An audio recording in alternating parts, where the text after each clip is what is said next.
That's just what I think. Alright guys, coming to the stage next. He's a country superstar and a stand-up comedian. Let's hear a round of applause for Mr. Montgomery Wayne. You're depleting, man. I'm glad y'all showed up. Hey y'all, Montgomery Wayne, how you doing? Great.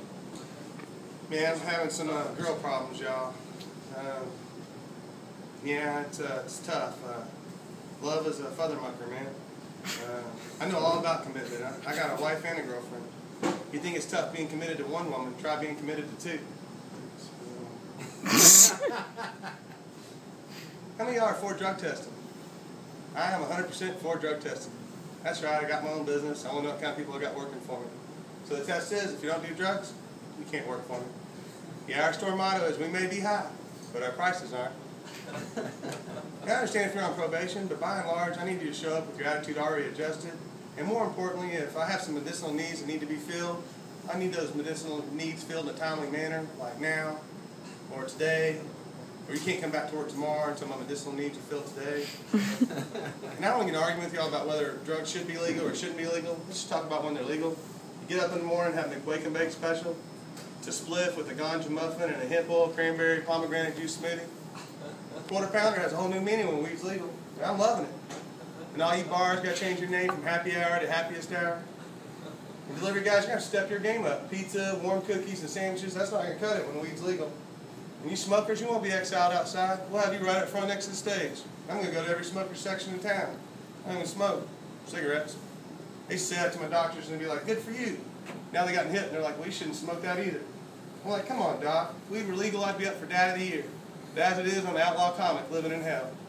Did y'all see that 94% of our fellow citizens in Central Texas are for the decriminalization of marijuana? 94%. Sounds like a mandate to me. I think we should be having weed parades up and down Congress every day. 420, 365, y'all. Expand your horizons. Amsterdam, Texas. It's a state of mind. I saw that Georgia Department of Transportation has refused permission for the KKK to adopt their highway. No joke, I just thought that was kind of funny.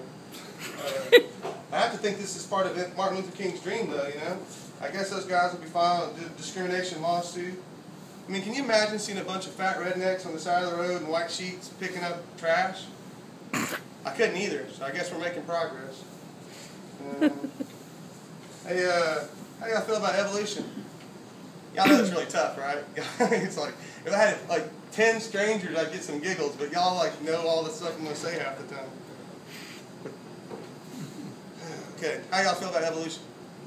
Woo! I really don't know how I feel about evolution, but the definition is any change across successive generations in the inherited characteristics of biological populations.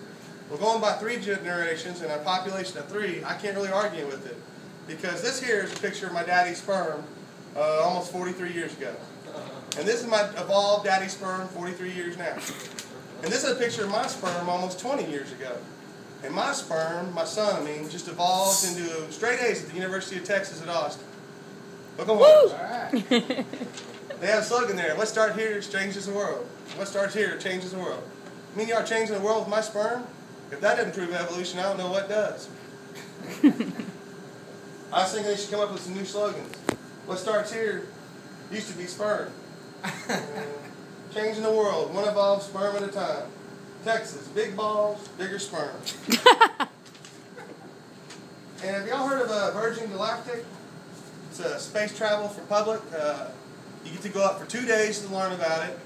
You go up for 2.5 hours actual space travel, 6 minutes of weightlessness, costs $200 grand. I guess it's for a lot of people that have more money than sense. But sounds like a catchy thing. A lot of celebrities are signing up, and I've heard of some copycats. There's a new hip-hop venture. It's Jay-Z, Kanye West, and P. Diddy, and they're calling it Intergalactic Pimps. It costs $1 million. It's only $100,000 to go up into space, but you get a $900,000 bottle of champagne, and they guarantee a happy ending.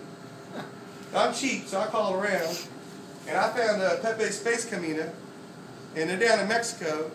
And I called him, it's only $20,000. And I was like, it costs $20,000 to go to space? He's like, yeah, you can give us $20,000, we'll take you to space. Can you sign a release form? I'm like, yeah. And he goes, and some of my relatives are riding with you, all right? like, okay, that's a little strange. He goes, yeah, when we take off we are from Mexico. That's verdad, it's true. But when we land, we are from space. Americans, you may not like illegal immigrants, but Americans love astronauts.